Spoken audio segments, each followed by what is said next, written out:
How to use Readymag, beginner tutorial to Readymag.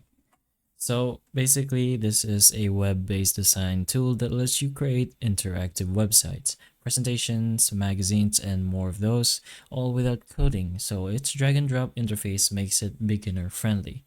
So to pretty much start up with Readymag, you can try it directly in their website. Over here, just go ahead and search for Readymag in your preferred browser.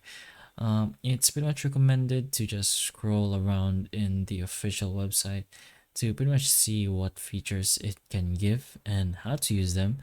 But if you want to start, just go ahead and press on the sign up option if you don't have an account yet. So you can put in your full name, email, password, and then continue, or you can choose the continue with Google option. Once you create or sign up, you'll be asked on what you do. Just go ahead and fill that up depending on your situation. Either you are a student or a teacher as well. Then just go ahead and fill in the check boxes, pretty much what fits you the most as well. And finally, once you're done with that, just go ahead and accept their terms and conditions.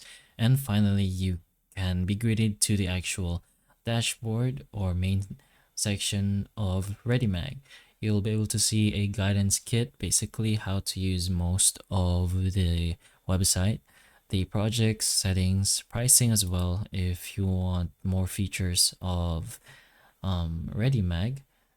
There's a custom one as well if you want, but mainly the most important place you want to go if you want to learn more about Readymag is here in the learn section, but the main feature should be right here, which is the new project button.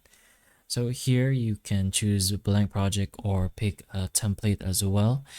You can also go ahead and name your project as a beginning.